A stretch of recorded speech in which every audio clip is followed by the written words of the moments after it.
Bruce here from RPM Auto Reviews, and I got today for you a 2020 Equinox Premier 2-liter turbo all-wheel drive. Well, let's just get a little look around at this. It's basically the same. So it's a 2019, 2020. All the specs are basically the same, only a couple of little things. So we'll get to that later. Go look around. I personally think that it's not a bad looking car. It's not super cool, but it's got some nice sleek curves and stuff to it. So I think it's an okay car. Like I mentioned in my initial review, I'm actually in the market for a new car, and this is one of the reasons I've chosen to test drive this one. This is my third time getting one. I've narrowed my list down to a few cars, and this is on the list, and I'm going to tell you why in a minute. Good sleek design. It's got fog lights, LED lighting. This one looks like halogen. I think the top are LED, but I'm going to double check that. They should be, most are now. I would hope so. It's got a turning signal there, so it's easy to see. It does have the proximity sensor thing for locking the car. I think on my first review of my wife's Subaru, I mentioned how she has the feature where on this side, when you come to it, it unlocks all the doors, but when you approach the driver's side, it only locks the driver's side. So the same as the Subaru Legacy has the same feature. Locks. If you do that, it unlocks both. It's a little smaller size-wise. It's smaller than a Santa Fe, than a Ford Edge, but it's bigger than like the Tucson or the Hyundai. I believe it's also a little bit bigger than like the Ford Edge by a little bit. Hey guys, Stavros here from RPM Auto Reviews. I'm continuing the review for the 2020 Chevy Equinox 2-liter turbo, and I'm in the red line edition. Alright, I'll tell you a bit more about the driving dynamics as I'm driving around. I've just been doing a little testing before starting this video, and you know what? It's a nice riding car. For comfort, it's average. It's not soft and subtle and comfy as, for example, a Buick would be, or even a Subaru for that matter. But it's not overly bumpy like some cars can be either. I say it's in the middle ground. It's average. Back to the driving dynamics. Its handling is above average for its competition in its class. It's closer to the CX-5 that you probably read so many reviews how nice that car handles and everything. It's closer to that. That one's still a little bit more refined and a little bit better handling, but this one is pretty decent too, actually. So props to Chevy on that. Related to the handling, the steering wheel at higher speeds is not bad. You can direct it and it goes.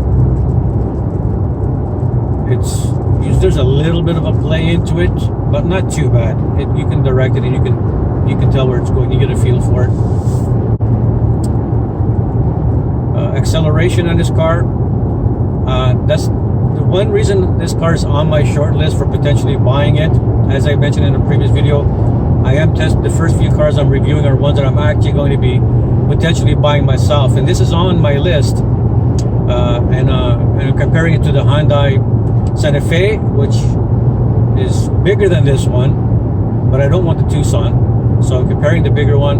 Comparing the Outback, again, it's more cargo space on an Outback, so it's not direct competition with this one, but those are the ones that I'm considering for myself. Now this one being smaller and lighter, it's at least 400 pounds less weight than those other cars I mentioned, and it's quick. It does like 0 to 60 miles per hour, which is almost 100 kilometers per hour for Canadian folks here. It can do that in about 6.6 seconds in some reviews that I've said. I haven't tested that yet. I'll see if I get a chance to do it soon.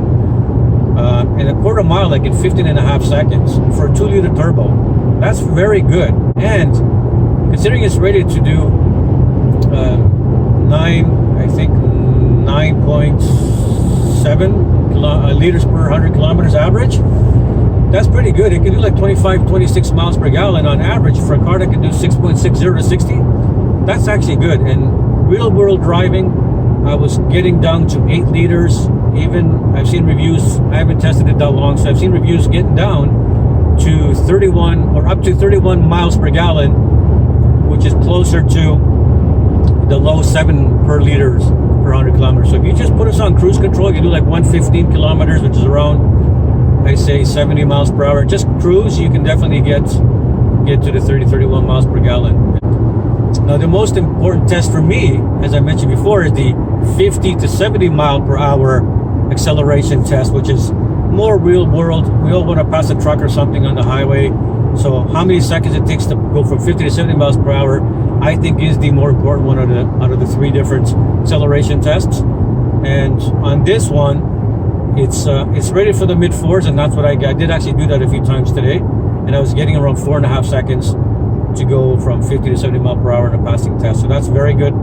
That's competitive with some of the 6 cylinders in this class. The Subaru Outback and Legacy, which is 3.6 liters V6 engine, that does it around 4.5 seconds as well, just to give you an idea. Cabin noise, I think it's rated around 71 decibels, so it's on the good side. Being under 70, like 68, 69 decibels is better, of course. The Hyundai Santa Fe, I think, is rated at 69 decibels. This one's around 71, so not as quiet as it can be, but it's not as noisy either. So it's in the average range, because a lot of cars are better at that now as they used to than before. And overall, it's a comfortable car. I'm not a big guy, so because I sit more forward, there's room for a 6'4" person to sit back there with me driving it. On my day job, I'm a real estate agent. I show houses. I put clients in the back. So being able to have bigger clients is a bonus. And I'm not tall, so with my seating position, this cargo space is more than big enough for my personal requirements. So I mentioned fuel economy. This does come in a 1.6 liter, and which has a slightly better fuel economy rating than what I showed you this as. Of course, it's not as fast. It does 0 to 60 like in 6 seconds, and quarter mile in 17.2 or something. I might be off. I'm just going by memory. So it's a lot slower, but it's a little better on gas. But some real world reviews, I found that it does come in a diesel option as well. I think a 1.6 liter diesel, which of course has way better fuel economy. The specs are online if you want to go find them on the website, but it's obviously much better. But 1.5 liter turbo, even though it's better on gas, some real world reviews have shown that they're, compared to the 2 liter turbo, their fuel economy ratings are a lot closer in the real world, because that has to work a little harder, and the turbo has to kick in a little more often, being a 1.5 liter if you're a little bit of an aggressive driver in the city. So your fuel economy is not going to be that much difference, and you're going to get a lot more power if you went with a 2 liter. I personally will not buy the smaller engines for any car. I like the fuel power when I want to go, and power and fuel economy balance is a bonus. I'm repeating myself, but I got to stress that again. Again, relatively comfortable car, average to the quiet side in the cabin. Handling is above average for its class. Price, fully loaded, this thing goes for $44,000. Now, the GM always puts promotions more than other cars, because they know they overprice the cars on purpose, and then you can, they have 2,000-3,000 options off, and you can negotiate more. If I did go for this car, I personally gotta get, there's already like 2,500 off in promotions. I would have to get another 4,000 off to buy it. One, because I'm upset about dealing with the auto shut off, but just because I would want the premium trim, and it's overpriced. The fully loaded Honda CR-V fully loaded RAV4, both are around the 41,000 Canadian fully loaded, and this one's around the 44. A little less with some of the discounts, but why would they I don't know why they bothered to overprice it, right? So I would definitely want more. Now, granted, this is faster than the CR-V, faster than the RAV4 and the Rogue, and a lot of its competition. Like I said, it's pretty much possibly the second fastest in its class. And to me, there's value there. This doesn't have as good a fuel economy as the RAV4, the Rogue, and the Honda CR-V, etc. But I'd rather take a hit on that fuel economy, enjoy the power that this has when you need it. Some of the other cars don't offer full features like the lane keep assist. Some cars will offer the beeping, but they won't offer the reactive. This one does have the reactive. If I let go of the steering wheel, I've tested it. It does kind of knock you back and forth into your lane. So it works relatively okay in that regards. I'm not sure if it's as sensitive as other cars. I believe the Subaru's eyesight, from other reviews I've seen, have one of the best systems for that.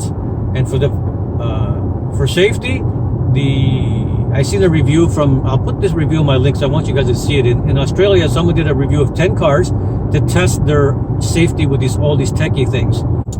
Overall, we got on the basics. It's a nice sporty ride for a small SUV, and it's great on power and fuel economy balance. In short, it's definitely a car to put on your list. Go test drive it and decide for yourself.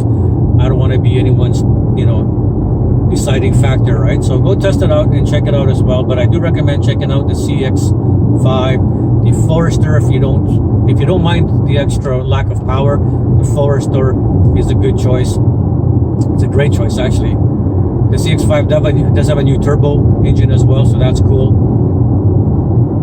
So go test drive all the regular competitions, and use some of these reviews to help guide you. If you're not a very car savvy person and you kind of appreciate someone else's opinion on it, then by all means watch my review, watch other reviews, and pick the car you like and take into consideration key features. I'm just going to add the acceleration. You guys can hear the engine. I don't think I did that. I'm not sure. I don't think I hit the gas at all while I was doing my review, so I'm adding this tidbit to the video. There we go.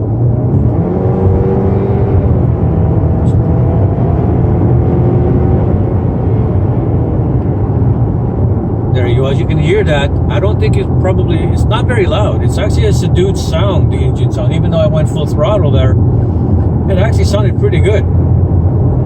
Nice turbo boost, decent power, and the engine is not coming through like screaming. The Honda, but even worse, the Honda's bad, but even the Toyota RAV4, the new one, the engine just screams right through into the car. It's just annoying. This one's pretty good. Okay, so we're taking the Equinox onto a more, here we go, side gravelly road. Get an idea for the comfort.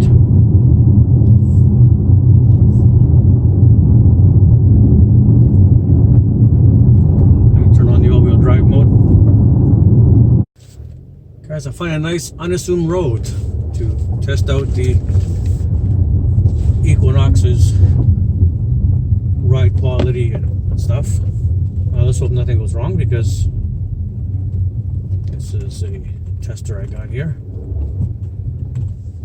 There's definitely a rut here, but luckily the ground clearance is enough for that.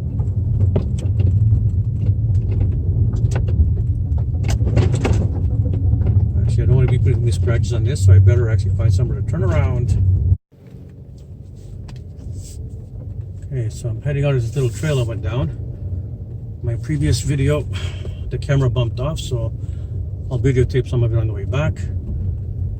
Again, this red line's got the 19-inch rims, so, and with rocks sticking out here and stuff, it's not, you need more rubber on tires to handle rough bumps, or otherwise you could pop a tire, right? So we're gonna go a little slower on the way out than I did on the way in.